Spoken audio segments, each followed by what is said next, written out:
Decapitação na montanha-russa Matterhorn Bobsled na Disneylândia em Anaheim. Dona Young estava passando o dia no parque com sua família quando decidiram andar na icônica montanha-russa Matterhorn Bobsleds. Ela sentou-se na parte de trás de um dos carros do bobsled e o passeio começou a subir a montanha. Apenas 2 minutos depois, na descida, algo deu terrivelmente errado. Dolly foi de alguma forma arremessada do seu assento. Após ser ejetada, ela caiu nos trilhos, bem no caminho do próximo bobsled. O bobsled atingiu Dolly, decapitando-a. Em menos de 2 minutos, os operadores notaram a falha e pararam a atração. A equipe de segurança e os funcionários médicos da Disneyland chegaram ao local, seguidos 5 minutos depois pelos paramédicos, que só puderam confirmar o que todos já temiam. A Matterhorn ficou fechada por 1 semana enquanto a Disneyland investigava o ocorrido. Depois, descobriram que o cinto de segurança dela não estava afivelado. Se foi uma falha ou se ela mesma desatou o cinto ainda não está claro. 1 semana depois, em 10 de janeiro de 1984, a atração reabriu com novas medidas de segurança implementadas. A tragédia levou a Disney a fazer melhorias significativas na segurança.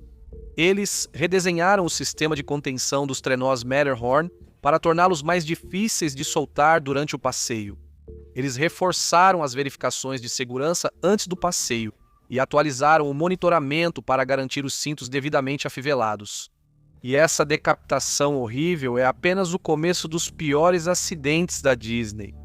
De um adolescente caindo para a morte da mesma montanha, a uma colisão fatal de monotrilho, um ataque de jacaré e um acidente que se tornou o dia mais mortal da história da Disney. Mas não são apenas os visitantes que precisam ter cuidado no lugar mais feliz da Terra. Acidente no monotrilho da Disney World. Nas primeiras horas de 5 de julho de 2009, o famoso sistema de monotrilho do Walt Disney World em Orlando estava se preparando para encerrar as operações do dia. Os trens modernos que haviam transportado milhares de visitantes estavam fazendo suas últimas viagens antes de retornar ao centro de manutenção. Mas depois de operar com segurança por décadas, o sistema estava prestes a enfrentar seu primeiro grande acidente. Austin Wennenberg, de 21 anos, estava pilotando o monotrilho roxo em direção ao centro de bilhetes e transporte. À sua frente, ele podia ver o monotrilho rosa. Enquanto isso, o operador do monotrilho rosa recebeu instruções para passar pela estação do centro de bilhetes e parar logo após o Switch Beam 9. Esse era um procedimento padrão destinado a posicionar o trem para seu retorno à instalação de manutenção. E em menos de 1 minuto, o monotrilho rosa confirmou a posição e o trecho estava livre. Todas as manobras eram dirigidas pelo coordenador central. Normalmente, ele supervisionava todo o sistema de monotrilho a partir da torre de controle, com monitores mostrando as posições de todos os desvios como um recurso de segurança para corrigir erros. Mas nesse dia, não havia ninguém dentro da torre de controle. O controlador habitual ficou doente durante o seu turno e o gerente do monotrilho lhe deu permissão para ir para casa. Agora, o gerente controlava a linha, não da torre, mas por telefone de um restaurante local. Por volta de 1h53, o gerente ligou para o operador de desvios na instalação de manutenção para realinhar o desvio número 9. Assim, o monotrilho rosa poderia recuar para a instalação de manutenção contornando o trem de Austin na linha principal. Para completar a troca, o operador teve que cortar a energia, realinhar as vigas e restaurar a energia. Se o processo não fosse concluído no tempo limite, o sistema reiniciava e precisava ser iniciado de novo. Após cortar a energia, o operador recebeu uma ligação de um motorista relatando um problema na instalação de manutenção. Ele saiu do painel de controle e anotou o incidente no livro de ocorrências. Antes de voltar, outro motorista do monotrilho ligou com mais perguntas. Depois de lidar com esses problemas, o operador voltou aos controles do desvio e reativou a energia para a linha, achando que os trilhos já haviam sido trocados. Mas enquanto ele lidava com os outros motoristas, o painel havia se reiniciado. Então ele, sem saber, colocou ambos os trens na linha principal. O funcionário ligou para o gerente do monotrilho para confirmar que as vigas foram removidas da torre. O gerente não tinha como verificar novamente o alinhamento da viga. Surpreendentemente, ele confirmou a posição do desvio com o operador e entrou em contato com o monotrilho rosa e roxo, contou para Austin e pediu para o monotrilho roxo avançar até a estação do saguão. Isso aproximou os dois trens, obrigando Austin a intervir manualmente. MAPO, um sistema de segurança que aciona automaticamente os freios de emergência quando os trens estão muito próximos. No caso do monotrilho rosa, o motorista foi instruído a ignorar o MAPO e seguir às cegas, recuar pelo que ele achava ser a linha de conexão em direção à estação de manutenção. Nem o gerente nem os operadores perceberam que ambos os trens estavam em rota de colisão. O monotrilho roxo se aproximava da estação, enquanto o monotrilho rosa ainda estava dando ré na mesma linha. Austin percebeu o monotrilho rosa dando ré em sua direção, parou seu trem e tentou engatar a marcha a ré, mas era tarde demais para mover seu trem. A traseira do monotrilho rosa colidiu com a cabine frontal do monotrilho roxo. O impacto esmagou a cabine exatamente onde Austin estava. Serviços de emergência foram acionados e socorristas chegaram 5 minutos depois para iniciar o resgate. Austin foi declarado morto no local. 7 passageiros do trem sofreram ferimentos leves e foram atendidos no local. No dia seguinte, o sistema de monotrilho reabriu com novos protocolos de segurança em vigor e o Conselho Nacional de Segurança no Transporte iniciou sua investigação. Mais de 2 anos depois, no Halloween de 2011, o NTSB divulgou seu relatório final sobre o acidente. A investigação concluiu que a causa provável do acidente foi dupla: a falha do operador do desvio em posicionar corretamente a viga do desvio 9 e a falha do gerente em verificar a posição da viga. Antes de autorizar o monotrilho rosa a dar ré, fatores contribuintes incluíram a falta de procedimentos operacionais padrão para direção em marcha a ré na Walt Disney World, o fato de o gerente não estar na torre e as condições de visibilidade ruim devido às janelas embaçadas dos monotrilhos. Após o acidente, a Disney fez várias mudanças de segurança, incluindo a exigência de que os motoristas estejam na cabine voltada para frente ao trocar de trilho, observadores dedicados para todas as operações em marcha a ré, exigência de confirmação visual das posições dos trilhos e a obrigação de que o coordenador central permaneça na torre de controle durante as operações. A OSHA propôs uma multa de $44 mil contra a Disney por violações de segurança, que depois foi reduzida para $35.200 em um acordo. Essa não foi a única vez que o motorista de um veículo do parque perdeu a vida na Disney, mas na próxima tragédia, a vítima nem estava no controle. Acidente de pilotagem exótica. Na manhã de 12 de abril de 2015, o Walt Disney World Speedway, na Flórida, se preparava para mais um dia de diversão em alta velocidade. A experiência de pilotagem exótica, onde os visitantes podiam dirigir ou andar de carona em carros esportivos de luxo em uma pista de verdade, era uma das experiências mais emocionantes oferecidas pela Disney. O instrutor de pilotagem Gary Terry chegou para trabalhar naquela manhã, pronto para o dia. Gary não era um novato, ele era um instrutor de pilotagem experiente e ex-piloto de corrida que já havia guiado com segurança inúmeros visitantes pela pista. Mais tarde, naquela manhã, Tevon Watson chegou para a sua sessão na experiência. Como muitos visitantes, Tevon estava empolgado para dirigir um veículo de alta performance. 15 minutos depois, ele terminou sua orientação e instrução de segurança antes de ir para a pista. Os instrutores explicaram o traçado da pista, os procedimentos de segurança e como controlar carros potentes. Tevon escolheu um Lamborghini, com Gary no banco do passageiro como seu instrutor. Logo depois, os dois começaram a sessão de direção. O Lamborghini rugiu pela pista com Gary dando dicas e Tevon aproveitando a emoção de dirigir uma máquina tão potente. Depois de algumas voltas, ele aumentou a velocidade, chegando a cerca de 160 km por hora. Então, Tevon, sem dúvida cheio de adrenalina e empolgação, perdeu o controle do veículo. Em questão de segundos, o Lamborghini deslizou para fora da pista e bateu no final de um guardrail. O guardrail perfurou o lado do passageiro do carro, entrando cerca de 1,20 m no veículo e atingindo o torso de Gary. Serviços de emergência foram acionados e paramédicos chegaram 5 minutos depois para iniciar o atendimento. Infelizmente, apesar dos esforços deles, Gary foi declarado morto no local. Tavon teve ferimentos leves e foi levado para um hospital local. No dia seguinte, a Patrulha Rodoviária da Flórida iniciou uma investigação formal sobre o acidente e a experiência de direção exótica foi temporariamente suspensa. O que a investigação revelou foi chocante. A experiência de direção exótica estava fazendo os carros rodarem no sentido horário em uma pista projetada para corridas no sentido anti-horário. A experiência de direção Richard Petty. Os carros da NASCAR corriam no sentido anti-horário na mesma pista. Essa escolha fez com que os carros ficassem expostos ao final do guardrail, que não tinha amortecedor de impacto. E quando ele fez aquela curva, Tavon estava indo rápido demais, a 88 milhas por hora. Tavon não foi acusado, pois o acidente ocorreu em propriedade privada durante evento autorizado. O Walt Disney World Speedway já estava programado para demolição antes do acidente para dar lugar a mais estacionamento para o Magic Kingdom, e a instalação foi fechada permanentemente pouco depois do incidente. Em seguida, temos um acidente gráfico em uma montanha-russa da Disney, um que poderia ter sido completamente evitado. Acidente na Big Thunder Mountain Railroad. Parecendo um trem do Velho Oeste, o primeiro carro da Big Thunder Mountain Railroad é decorado para se parecer com uma locomotiva a vapor vermelha.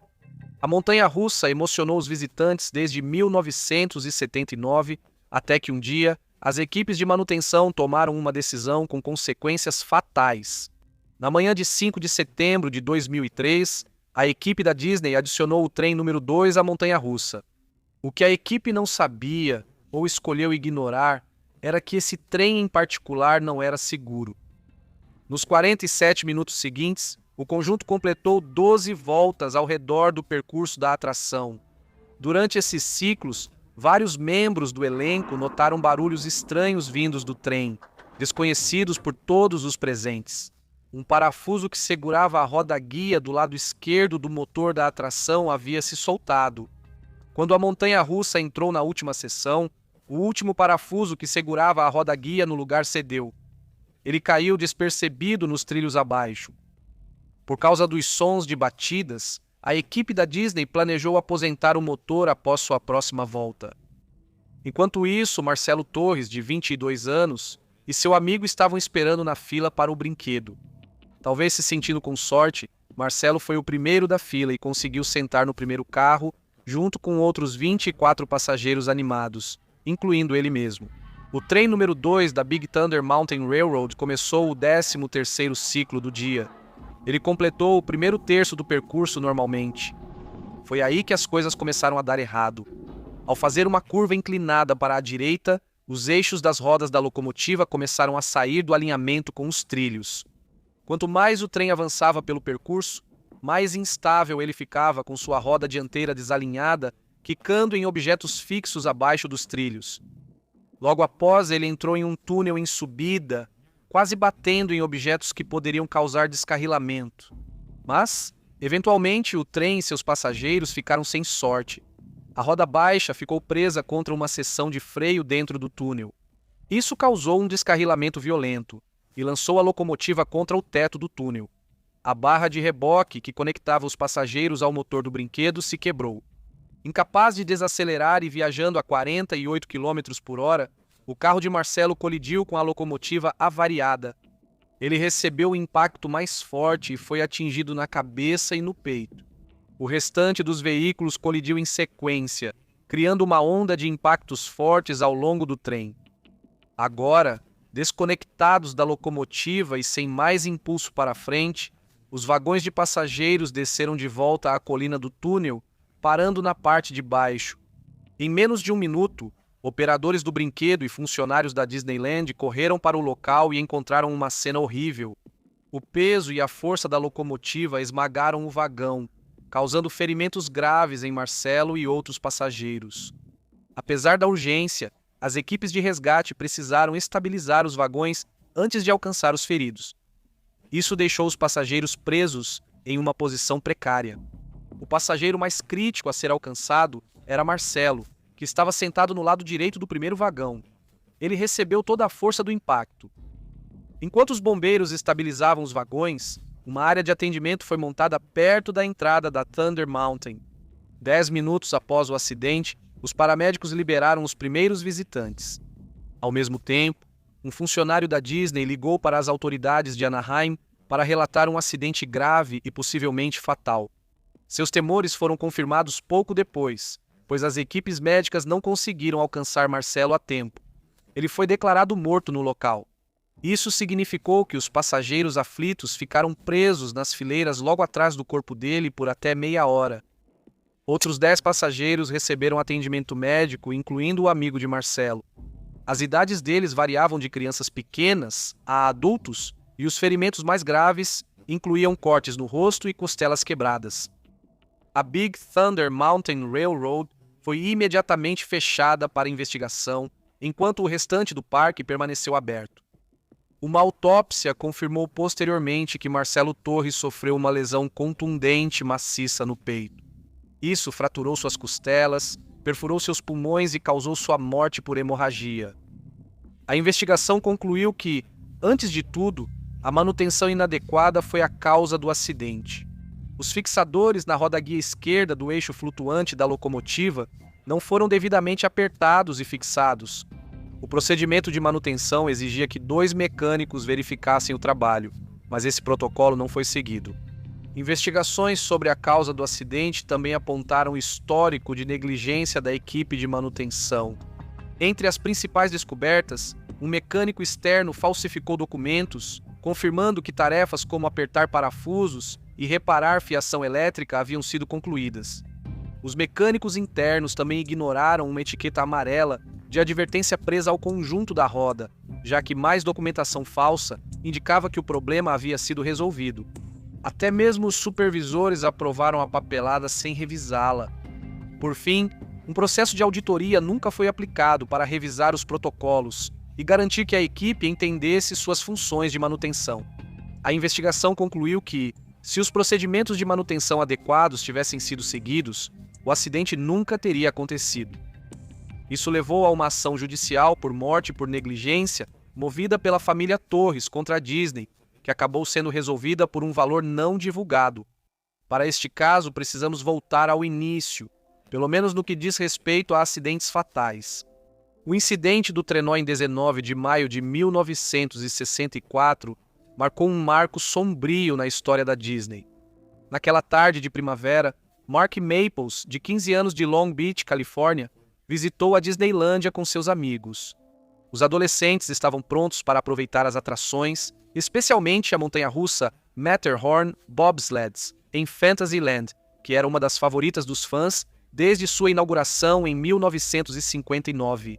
Mark e seu grupo foram até a Matterhorn. Essa montanha icônica, com 44 metros de altura, foi a primeira montanha-russa de trilho tubular de aço contínuo já construída, e era o que havia de mais moderno para parques temáticos na época. 15 minutos depois, Mark entrou em um trenó da Matterhorn com um amigo. Naquela época, os veículos do brinquedo eram mais simples que os atuais, com apenas barras de segurança básicas para proteger os passageiros. Quando eles começaram a subir a montanha, algo aconteceu que desencadearia uma trágica cadeia de eventos. Enquanto o trenó subia, o amigo de Mark soltou o dispositivo de segurança como uma brincadeira. Foi um momento de imprudência adolescente que teria consequências fatais. 3 minutos depois, durante a descida do brinquedo, Mark ficou de pé no trenó. Não se sabe se ele estava tentando se exibir ou apenas se ajustar. O que está claro é que ele perdeu o equilíbrio e caiu do trenó. O adolescente caiu cerca de 9 metros na pista abaixo, sofrendo graves ferimentos na cabeça e lesões internas com o impacto. Pouco depois, operadores notaram o ocorrido e pararam a atração. 10 minutos depois, Mark foi levado ao hospital local com ferimentos graves. Por 3 dias, os médicos lutaram para salvá-lo enquanto ele permanecia em estado crítico. Infelizmente, apesar dos esforços deles, em 22 de maio de 1964, Mark faleceu. A tragédia marcou o fim dos 8 anos da Disneylândia sem nenhum acidente fatal desde a inauguração do parque em 1955 Isso levou a Disney a implementar várias melhorias importantes de segurança. Após uma semana de inspeções, requalificação e revisões de procedimentos, a atração 30 de maio com as novas medidas de segurança implementadas. De forma incomum para aquela época, nenhum processo foi aberto. Mas nem toda morte na Disney foi causada por um acesso de raiva ou acidente. Em Tomorrowland, no dia 7 de março de 1981, Mel Yorba, de 18 anos, estava se divertindo muito no Magic Kingdom com seus amigos. À noite, Mel e seu grupo tinham ido para a futurista área de Tomorrowland no parque. Por volta das 21h15, uma discussão começou entre Mel e James P. O'Driscoll, de 28 anos, de San Diego. Testemunhas dizem que a discussão começou depois que Mel supostamente beliscou a namorada de O'Driscoll. Em apenas 5 minutos, as coisas passaram das palavras para uma briga de verdade. Em um momento de pura raiva, O'Driscoll sacou uma faca de 20 centímetros e esfaqueou Mel no peito, perfurando seu coração. Mel caiu, sangrando muito enquanto os espectadores atônitos gritavam e se afastavam. Em menos de 1 minuto, a segurança da Disneylândia chegou ao local e atravessou a multidão para alcançar o adolescente caído. O que aconteceu em seguida gerou muito debate e causou problemas legais posteriormente. Em vez de chamar imediatamente os paramédicos externos, a equipe da Disneylândia decidiu levar Mel para um hospital em uma van do parque, seguindo as políticas do parque na época. Apesar dos esforços médicos, Mel foi declarado morto às 22h15, 1 hora depois de ter sido esfaqueado. O primeiro homicídio na história da Disneylândia destruiu a imagem cuidadosamente construída do parque como um refúgio seguro dos perigos do mundo exterior. O'Driscoll foi considerado culpado de homicídio em 2º grau pela morte de Mel e condenado a 16 anos à prisão perpétua. Esse incidente mudou significativamente os protocolos de resposta a emergências da Disneylândia. O parque atualizou seus procedimentos médicos de emergência para garantir que relatos de ferimentos graves levassem a chamadas imediatas para paramédicos externos. E às vezes, nem são os humanos com quem você precisa se preocupar. Ataque mortal de jacaré. Em 14 de junho de 2016, a família Graves, composta por Matt, Melissa, seu filho de 2 anos, Lane e sua filha de 4 anos, estava aproveitando as férias dos sonhos no Grand Floridian Resort and Spa da Walt Disney World. A família de Nebraska passou o dia explorando o Magic Kingdom e voltou para o hotel para uma noite de relaxamento. Naquela noite, eles saíram para assistir a uma exibição ao ar livre do filme Zootopia na praia, à beira da Seven Seas Lagoon. Era uma noite quente na Flórida, e muitas famílias tinham se reunido na areia para aproveitar o filme sob as estrelas. Logo após o filme terminar, Lane Graves e algumas outras crianças começaram a brincar perto da beira d'água da Seven Seas Lagoon. Eles estavam construindo castelos de areia e enchendo baldes com água, toda aquela diversão inocente de infância que não parecia perigosa de forma alguma. Havia placas dizendo que era proibido nadar, mas nada que alertasse especificamente sobre a vida selvagem. À medida que a escuridão se aproximava, Lane estava com água até os tornozelos, segurando um balde. O garotinho se abaixou para pegar um pouco de água da lagoa. O pai dele estava a poucos metros de distância, de olho nele. Em um momento que mudaria a família Graves para sempre, um jacaré saiu da lagoa e agarrou Lane pela cabeça e pescoço. Um dente perfurou o topo do crânio dele e outro atravessou o centro do pescoço. O predador provavelmente confundiu a criança pequena com uma presa. O ataque foi rápido e silencioso. Em questão de segundos, Matt correu para dentro da água com uma coragem incrível. Ele colocou as mãos na boca do jacaré e tentou abri-la para libertar seu filho. Testemunhas descreveram a luta desesperada enquanto o jacaré se debatia na água rasa. Apesar dos esforços de Matt, o jacaré conseguiu se soltar. O réptil puxou Lane para debaixo d'água e desapareceu nas águas escuras da Disney. Salva-vidas e seguranças chegaram rapidamente ao local. Socorristas do gabinete do xerife do condado de Orange e do corpo de bombeiros iniciaram buscas com barcos, helicópteros, sonar e mergulhadores. A busca continuou durante toda a noite. No dia seguinte, a busca continuou até a tarde. As equipes de resgate encontraram o corpo de Lane. Ele foi localizado a cerca de 10 a 15 metros da margem, em aproximadamente 2 metros de profundidade, não muito longe de onde o ataque aconteceu. Ele foi declarado morto no local. O médico legista posteriormente determinou que a causa da morte foi trauma crânio-cervical e afogamento. Os agentes da Comissão de Conservação de Peixes e Vida Selvagem da Flórida capturaram e sacrificaram 6 jacarés da região para tentar identificar o responsável pelo ataque. Mas a identificação conclusiva do jacaré específico foi impossível. A tragédia levou a mudanças imediatas e extensas nos protocolos de segurança aquática e no manejo da vida selvagem da Disney. Eles instalaram cercas de corda ao longo de todas as praias dos resorts e colocaram placas de aviso mencionando especificamente jacarés e cobras em todas as áreas à beira d'água. As placas anteriores diziam apenas "proibido nadar", sem mencionar os perigos específicos. A Disney também intensificou os programas de monitoramento e remoção de animais selvagens em toda a propriedade e ofereceu mais treinamento para os funcionários sobre avistamentos de animais e como responder a essas situações. Em 2017, a Disney inaugurou uma escultura de farol perto do local do incidente como um memorial a Lane Graves e um símbolo da Fundação Lane Thomas, criada pela família Graves para ajudar famílias de crianças que precisam de transplantes de órgãos. Em uma demonstração incrível de generosidade, a família Graves decidiu não processar a Disney, dizendo que preferia focar no trabalho positivo da Fundação Lane Thomas. Infelizmente, Lane não foi a única criança que perdeu a vida na Disney. O acidente no brinquedo Roger Rabbit's Cartoon Spin. Brandon Zucker, de 4 anos, visitava a Disneylândia com a família. Como milhões de crianças antes dele, Brandon ficou hipnotizado pelo mundo mágico que Walt Disney havia criado. Mas em 22 de setembro de 2000, essa visita mudaria sua vida de maneiras que ninguém poderia imaginar. A família Zucker decidiu ir até a atração Roger Rabbit Cartoon Spin na Mickey's Toontown. Essa atração, que foi inaugurada em 1994, apresenta veículos em forma de táxi giratórios que passam por cenas do filme Uma Cilada para Roger Rabbit. Era uma atração popular para famílias com crianças pequenas. Brandon entrou na atração com sua mãe.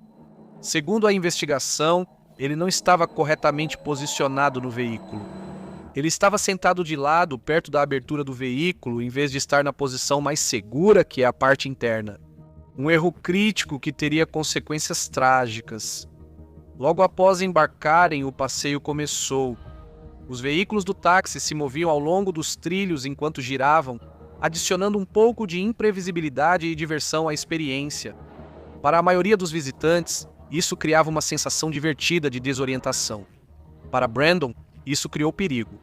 3 minutos após o início do passeio, Brandon escorregou por baixo da barra de segurança e caiu do veículo em movimento. Ele se viu nos trilhos de uma atração em movimento. Em questão de segundos, Brandon ficou preso debaixo de outro veículo em movimento que passou por cima dele, dobrando seu corpo de 20 quilos ao meio. O peso e o impulso do veículo causaram ferimentos catastróficos na criança. 1 minuto depois, os operadores do brinquedo perceberam que algo estava errado e pararam a atração. Brandon estava preso debaixo da cabine. Levou cerca de 10 minutos para libertá-lo debaixo do carro, minutos preciosos durante os quais seu cérebro ficou privado de oxigênio. Quando o garoto finalmente foi retirado debaixo do veículo, ele estava inconsciente e havia sofrido graves lesões internas. A equipe médica de emergência iniciou o tratamento, e Brandon foi levado às pressas para um hospital local em estado crítico. Os médicos determinaram que ele havia sofrido uma parada cardíaca com graves lesões internas e danos cerebrais significativos devido à falta de oxigênio. O prognóstico era sombrio. Embora Brandon tenha sobrevivido ao acidente inicial, sua vida nunca mais seria a mesma. Nos meses que se seguiram, a Divisão de Segurança e Saúde Ocupacional da Califórnia iniciou uma investigação sobre o acidente. Descobriram que funcionários da Disneylândia não posicionaram a criança corretamente no brinquedo, nem baixaram totalmente a barra de segurança.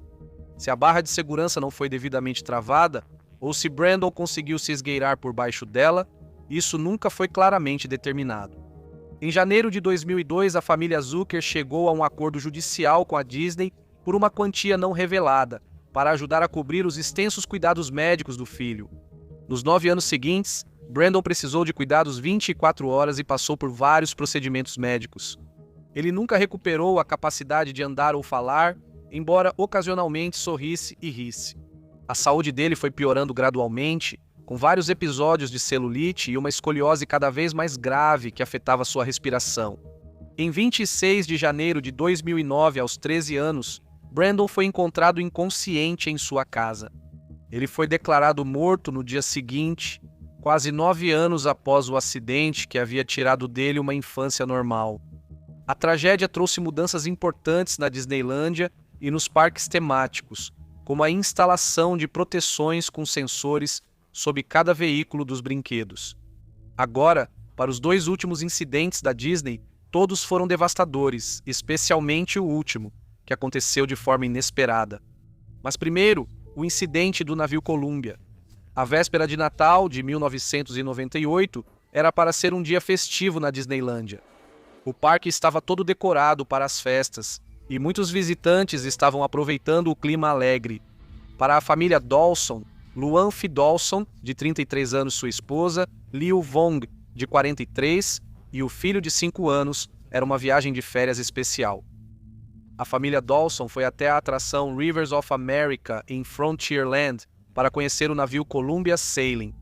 O Columbia, uma réplica em tamanho real de um navio à vela do século XVIII, era uma das atrações icônicas da Disneylândia, desde sua inauguração em 1958. O navio atracou no cais após uma volta pelos Rivers of America.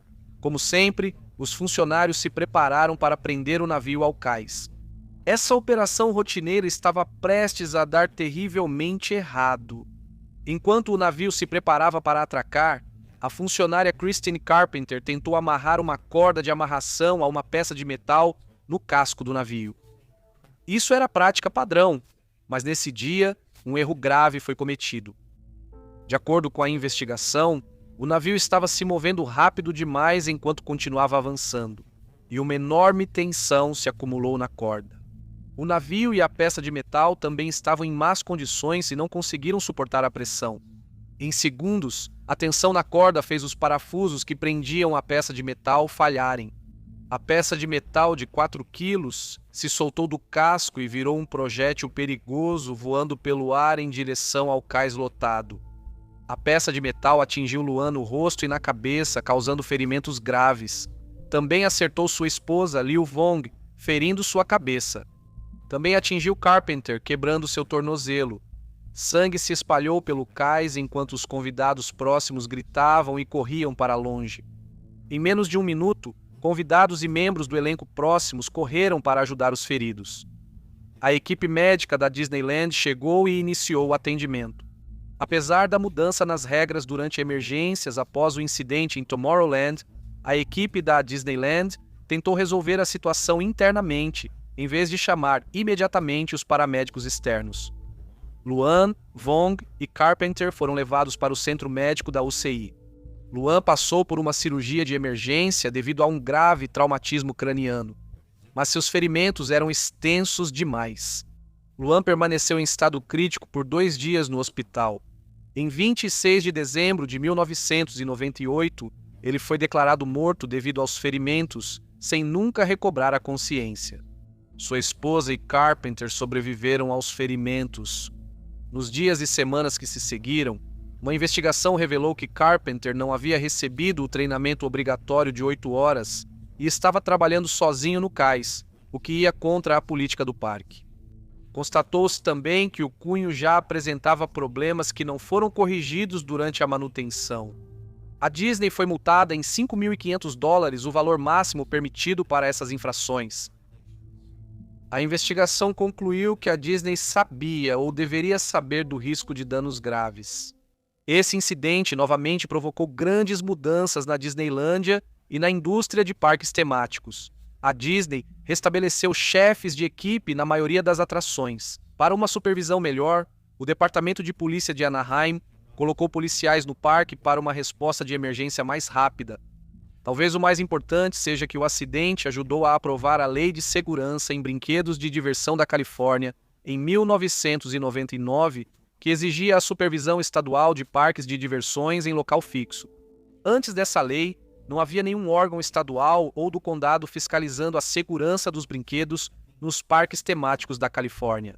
A Disney acabou assumindo a responsabilidade e fez um acordo com a família Dawson por cerca de 25 milhões de dólares, um dos maiores acordos da história dos parques temáticos na época.